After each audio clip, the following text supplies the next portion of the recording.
Projector দেয় কেন?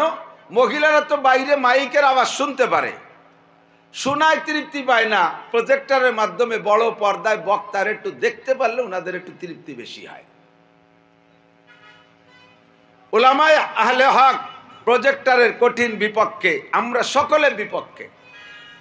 প্রজেক্টরের ভিতরে মহিলাদের ভিতরে পর্দায় আমাদের বয়ান শুনবে আর আমাদের চেহারা দেখবে, এটা আপনারা কি বলেন, জায়েজ না না জায়েজ? একটু বলতে হবে, জায়েজ না না জায়েজ? 100% না জায়েজ। যারা বলে জায়েজ তাদের কাছে আমরা বলবো, তাহলে মহিলাদের ভিতরে একটা ক্যামেরা দিয়ে এই জায়গাটা পর্দা দেন, এই জায়গার পর্দায় আমরা দেখতে থাকি ওই জায়গা কোন কোন মহিলা কোন চেহারা নিয়ে আসছে। ওখানে একটা মেশিন ক্যামেরা দিয়ে এই জায়গা প্রজেক্টর পর্দায় মহিলাদেরকে দেখা জায়েজ? মহিলারা যেমন মহিলাদেরকে যেমন আমরা প্রজেক্টর পর্দায় দেখা না যায়, মহিলারাও আমাদেরকে দেখা না যায়। এক প্যান্ডেলে এরকম প্রজেক্টর বক্তার মাধ্যমে বয়ান চলতেছে, বয়ানের শেষে স্বামী স্ত্রী দুইজনে বাসায় গেছে। স্বামীর কাছ থেকে আমার এই বিবরণ আমি তার থেকে শুনে বলতেছি, হুজুর আমি যখন বাসায় গেছি আমার স্ত্রী আমারে বলতেছে, বলো তো তুমি তো মাঠে ছিলে কোন জায়গা? আমি একেবারে হুজুরির কাছে কাছে 5-6 হাত দূরে ছিলাম, বলো তো হুজুরির দাঁত কেমন?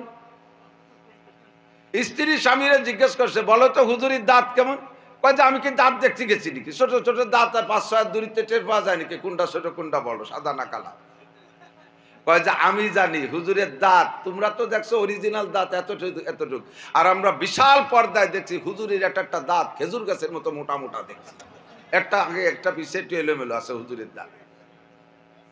তো বয়ান শুনছে না দাঁত দেখছে? একে গরু কিনতে এসেছে নাকি যে দাঁত দেখে কিনবে? কয় দাঁত ভাঙছে আর না ভাঙছে? বাংলাদেশের কোন এক এলাকায়, নাম কব না যেহেতু ক্যামেরা সেট করা রয়েছে, ইউটিউব তো রানিং আছে, সে জায়গা আমার শ্রোতা এখন বসা আছে। প্রায় 20-21 বছর আগে মাহফিলে গিয়েছিলাম, হযরত মাওলানা নাজমুল হক সাহেব আর আমি একসাথে লক্ষ্মী ভাষা পড়াইতাম, সেই সময় গিয়েছিলাম সেই এলাকায় মাহফিলে।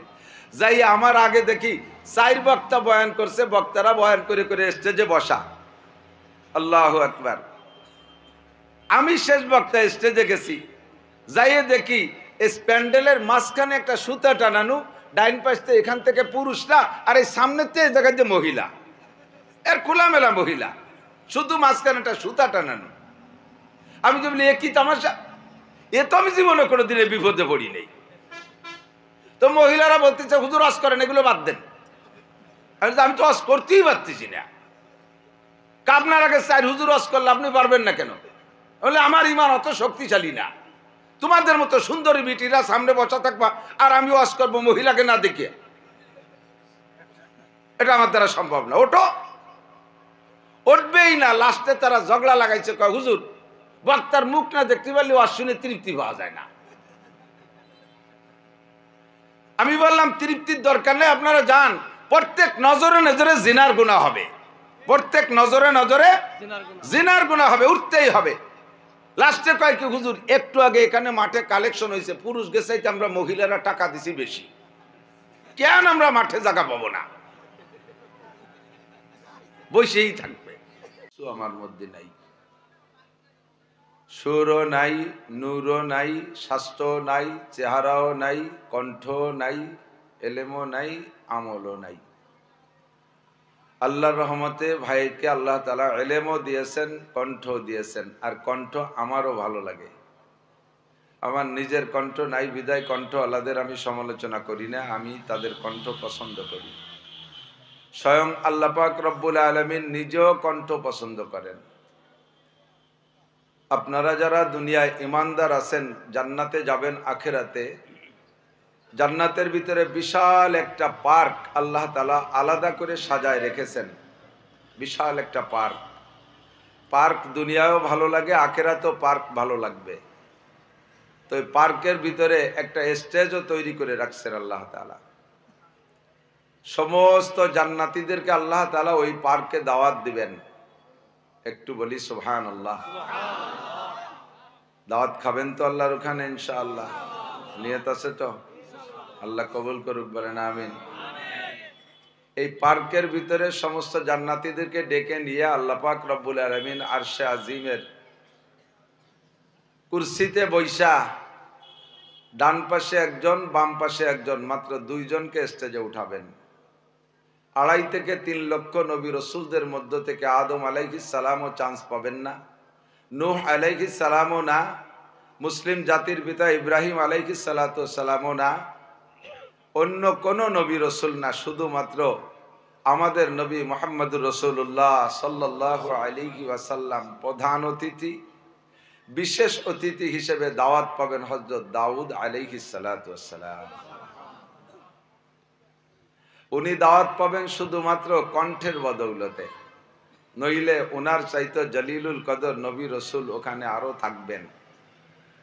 ইব্রাহিম আলাইহিস সালাতু ওয়াসসালাম মুসলিম জাতির পিতা, অনেক সম্মানী নবী। মুসা আলাইহিস সালাতু ওয়াসসালাম কালিমুল্লাহ, দীর্ঘদিন পর্যন্ত জিবরিল ছাড়া সরাসরি আল্লাহ পাকের সাথে দুনিয়ায় বসে গল্প করেছেন।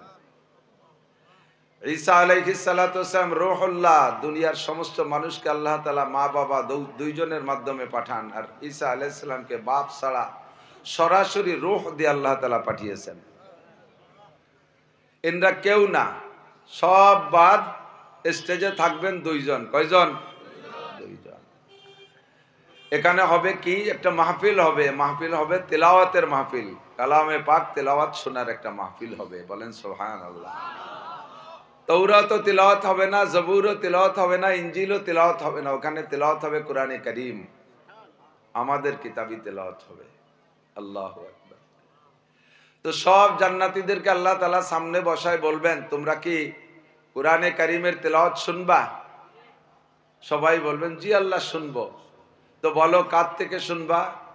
বলবেন যে আল্লাহ আমরা তো জানি না এখানে তেলাওয়াত করার যোগ্যতা কে কে নিয়ে আসছে, কে আছে।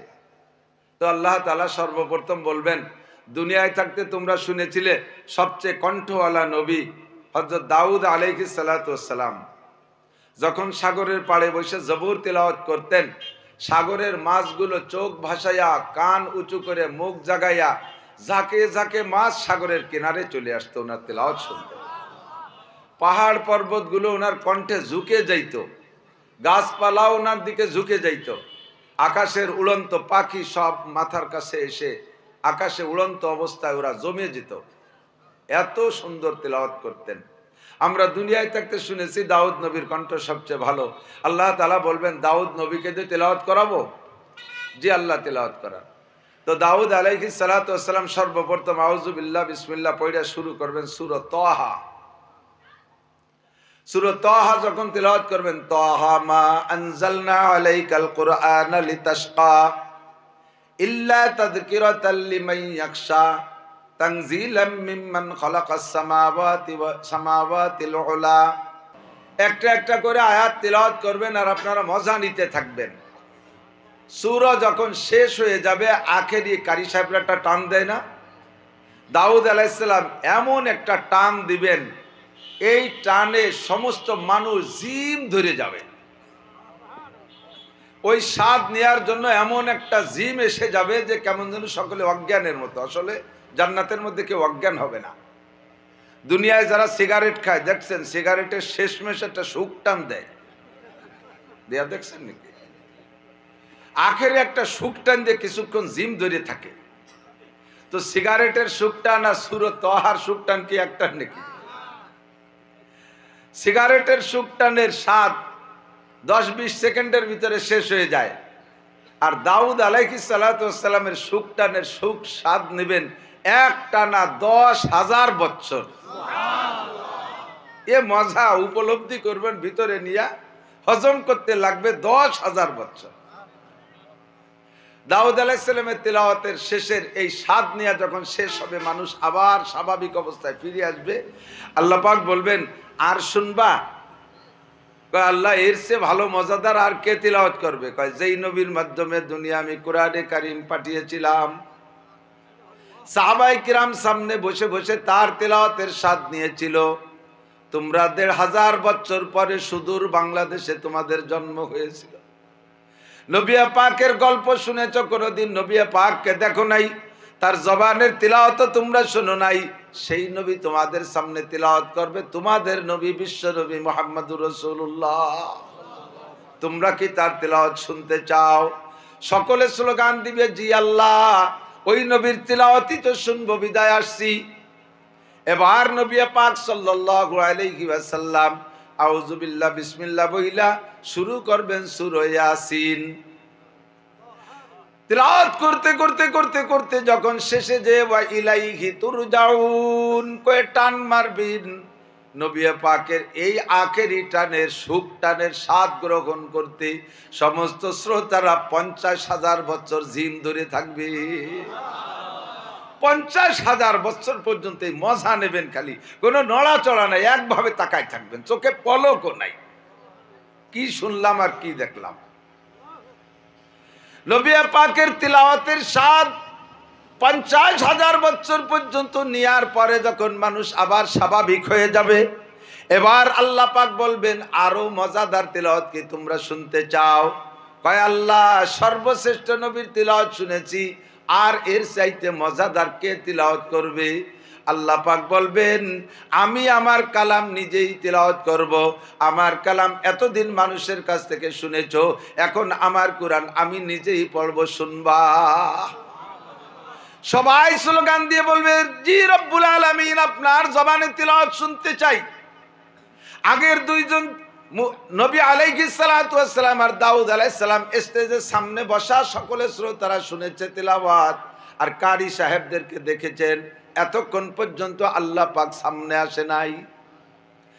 মিওয়ারা ইল হিজাব, আল্লাহ তাআলা তার বড়ত্বের কুদরতি পর্দা চাদরের আড়ালে ছিল, আর এই দুইজন কারি সাহেব ওপেনের সামনে তিলাওয়াত করেছে আল্লাহ পাক পর্দার আড়ালে।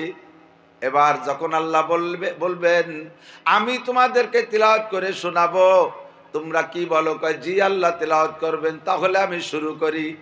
এবার আপনারা বলবেন আল্লাহ বক্তার মুখ দেখে বয়ান শুনতে না পারলে তৃপ্তি পাওয়া যায় না, কারি সাহেবের চেহারা না দেখতে পারলে মজা পাওয়া যায় না। কথা কান ঠিক ঠিক না?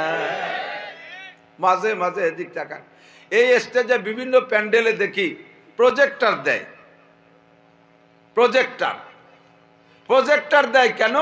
মহিলারা তো বাইরে মাইকের আওয়াজ শুনতে পারে, শোনায় তৃপ্তি পায় না, প্রজেক্টরের মাধ্যমে বড় পর্দায় বক্তার একটু দেখতে পারলে ওনাদের একটু তৃপ্তি বেশি হয়। উলামায়ে আহলে হক প্রজেক্টরের কঠিন বিপক্ষে, আমরা সকলে বিপক্ষে। প্রজেক্টরের ভিতরে মহিলাদের ভিতরে পর্দায় আমাদের বয়ান শুনবে আর আমাদের চেহারা দেখবে, এটা আপনারা কি বলেন, জায়েজ না না জায়েজ? একটু বলতে হবে জায়েজ না না জায়েজ?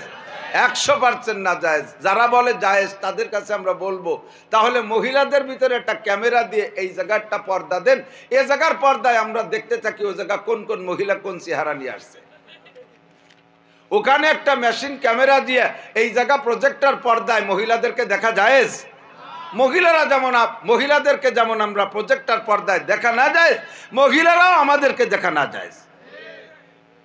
এক প্যান্ডেলে এরকম প্রজেক্টর বক্তার মাধ্যমে বয়ান চলতেছে, বয়ানের শেষে স্বামী স্ত্রী দুইজনে বাসায় গেছে, স্বামীর কাছ থেকে আমার এই বিবরণ আমি তার থেকে শুনে বলতেছি, হুজুর আমি যখন বাসায় গেছি আমার স্ত্রী আমারে বলতেছে বলো তো তুমি তো মাঠে ছিলে কোন জায়গা? আমি একেবারে হুজুরির কাছে কাছে 5-6 হাত দূরে ছিলাম, বলো তো হুজুরির দাঁত কেমন? স্ত্রী স্বামীরা জিজ্ঞেস করছে বলো তো হুজুরির দাঁত কেমন? কয় যে আমি কি দাঁত দেখতে গেছি নাকি? ছোট ছোট দাঁত আর 5-6 হাত দূরিতে টের পাওয়া যায় নাকি কোনটা ছোট কোনটা বড়, সাদা না কালা? কয় যে আমি জানি হুজুরের দাঁত, তোমরা তো দেখছো অরিজিনাল দাঁত এতটুকু এতটুকু, আর আমরা বিশাল পর্দায় দেখছি হুজুরের একটা দাঁত খেজুর গাছের মতো মোটা মোটা দেখছি, একটা আগে একটা পিছে একটু এলোমেলো আছে হুজুরের দাঁত। তো বয়ান শুনছে না দাঁত দেখছে? এ কি গরু কিনতে এসেছে নাকি যে দাঁত দেখে কিনবে? কয় দাঁত ভাঙছে আর না ভাঙছে? বাংলাদেশের কোন এক এলাকায়, নাম কব না যেহেতু ক্যামেরা সেট করা রয়েছে, ইউটিউব তো রানিং আছে, সে জায়গায় আমার শ্রোতা এখন বসা আছে। প্রায় 20-21 বছর আগে মাহফিলে গিয়েছিলাম, হযরত মাওলানা নাজমুল হক সাহেব আর আমি একসাথে লক্ষ্মী ভাষা পড়াইতাম, সেই সময় গিয়েছিলাম সেই এলাকায় মাহফিলে।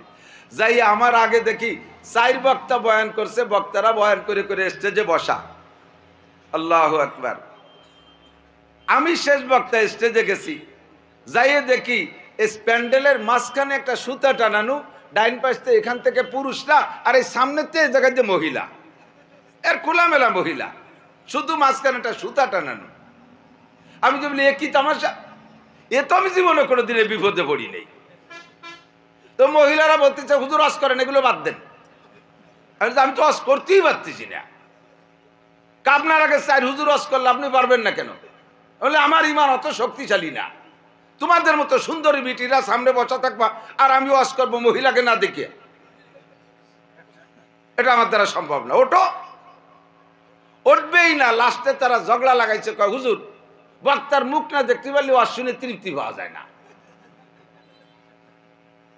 আমি বললাম তৃপ্তির দরকার নেই, আপনারা যান, প্রত্যেক নজরে নজরে জিনার গুনাহ হবে, প্রত্যেক নজরে নজরে জিনার গুনাহ হবে, উঠতেই হবে।